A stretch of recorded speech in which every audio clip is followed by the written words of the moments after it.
بسم اللہ الرحمن الرحیم۔ انبیاء کرام کے قصوں میں سے جو ہم نے آپ کو بتائے ہیں وہ سب کے سب قرآنی قصے ہیں، ہم نے بیان نہیں کیے، بلکہ قرآن میں ان کے علاوہ اور بھی قصے ہیں۔ ان میں اللہ کے نبی سیدنا شعیب علیہ السلام کا قصہ بھی ہے، جنہیں اللہ تعالیٰ نے مدین اور ایکا والوں کی طرف بھیجا۔ وہ کاروباری لوگ تھے۔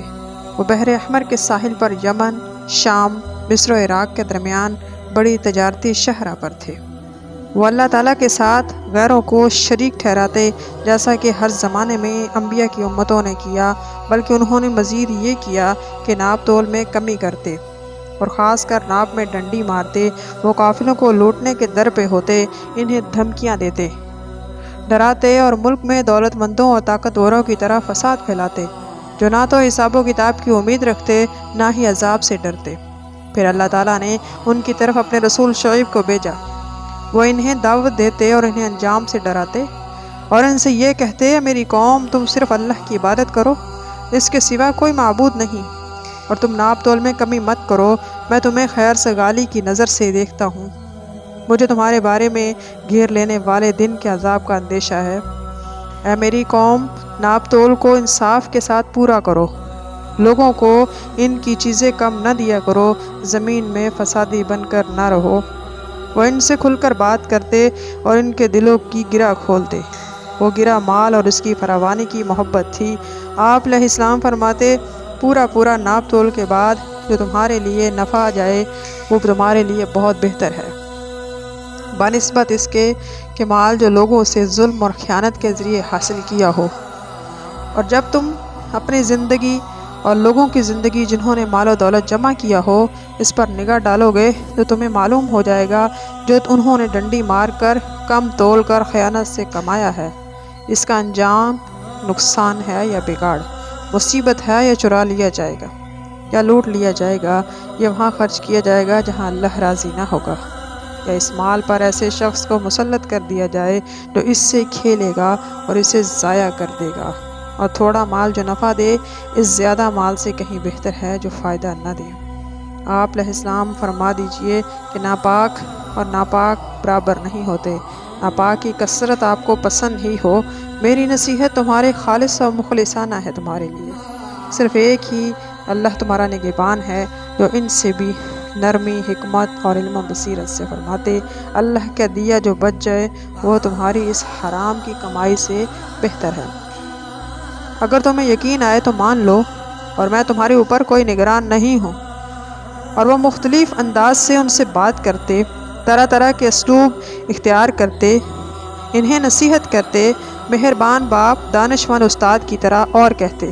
اے میری قوم، اللہ کی بندگی کرو، اس کے سوا تمہارا کوئی معبود اور کارساز نہیں۔ تمہارے پاس تمہارے رب کی طرف سے واضح دلیل آ چکی ہے کہ تم ناپ تول پورا کیا کرو، لوگوں کا ان چیزوں میں نقصان مت کیا کرو، زمین میں اس کی اصلاح درستگی کے بعد فساد برپا نہ کرو، یہ تمہارے لیے بہتر ہے۔ اگر تم ایمان والے ہو اور تم راستوں پر اللہ پر ایمان لانے والوں کو دھمکیاں دینے اور اللہ کی راہ سے روکنے کے لیے مت بیٹھو، اور اس میں کجی مت تلاش کرو، اور یاد کرو کہ جب تم تھوڑے تھے تو اللہ نے تمہیں زیادہ کر دیا، دیکھو فساد کرنے والوں کا کیسا انجام ہوگا۔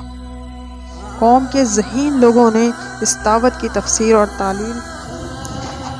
تعلیل میں بڑی باریک بینی سے کام لیا، اور انہوں نے بڑے تمطراق سے کہا گویا انہوں نے کوئی راز ڈھونڈ لیا ہو یا کوئی عقدہ حل کر لیا ہو۔ اے شعیب، کیا تمہیں تمہاری نماز حکم دیتی ہے کہ ہم ان چیزوں کو چھوڑ دیں جن کی تمہارے باپ دادا پوجا کیا کرتے تھے، یا ہم اپنے مالوں میں جیسے چاہیں اپنا حق استعمال نہ کریں؟ تم ہی ایک عقل مند اور دیندار رہ گئے ہو۔ شعیب علیہ السلام ان کے ساتھ نرمی کا سلوک کیا، نہ ان پر سختی کی، نہ ناراض ہوئے، اور انہیں سمجھایا کہ باوجود ان کے برے اخلاق اور ظالمانہ روش کے ایک طویل خاموشی کے بعد اور ان سے کسی قسم کا تعرض نہ کرنے کے بعد اس دعوت و نصیحت پر اس لیے آئے ہیں کہ اللہ تعالیٰ نے آخر میں انہیں نبوت اور وحی سے نوازا اور ان کا سینہ اس لیے کھول دیا وہ اپنے پاس انہیں نور عطا فرماتے، کسی قسم کے حسد سے انہیں دعوت پر نہیں ابھارا، اس لیے کہ اللہ تعالیٰ نے انہی کو غنی بنایا، حلال رزق عطا کیا، ان کی خوبیوں کی بنا پر خوش نصیب، مطمئن اور فارغ البال ہیں، دل اور زبان سے اللہ تعالیٰ کے شکر گزار ہیں۔ پھر یہ بات بھی نہیں کہ ایسے کام سے روک رہے ہیں جو خود کرتے ہیں، یا ایسی چیز سے منع کرتے ہیں جو اس سے کوئی منع نہ ہوتے ہیں، اور ان لوگوں میں سے نہ لوگوں کو نیکی کا حکم دیتے ہیں اور اپنے آپ کو بھول جاتے ہیں، اور نہ ہی ان لوگوں میں سے جو کہتے تو ہوں مگر عمل نہ کرتے ہوں، اور نہ صرف ان کی اصلاح خوش بختی چاہتے تھے بلکہ ان کے عذاب سے بچانا چاہتے تھے، اور ان کے سروں پر منڈلا رہا ہے۔ یقیناً فضل و کرم اللہ ہی کی طرف لوٹتا ہے، اور اسی پر شعیب کا اعتماد ہے۔ شعیب نے فرمایا، میری قوم، بھلا یہ تو تم بتاؤ کہ اگر میں آپ کے رب سے دلیل پر قائم ہوں تو اس نے مجھے اپنی طرف سے ایک عمدہ دولت عطا کی ہے، اور پھر ایسے یہ دعوت چھوڑ دوں؟ اور میں یہ نہیں چاہتا کہ تمہارے برخلاف ان کاموں کو کروں جن سے تم منع کرتا ہوں۔ میں تو صرف اصلاح چاہتا ہوں، یہاں تک میرے امکان ہے۔ مجھے جو کچھ توفیق ہو جاتی ہے صرف اللہ کی مدد سے ہو جاتی ہے، اور میں بھروسہ کرتا ہوں کہ اسی کی طرف تمہارا امور میں رجوع کروں۔ حضرت شعیب علیہ السلام نے چاہا، قوم نے دانستہ اس سے جہالت کا ثبوت دیا، گویا وہ ان سے کسی اجنبی زبان میں بات کر رہے ہیں، حالانکہ وہ اسی شہر کے رہنے والے اور قوم کے بھائی تھے۔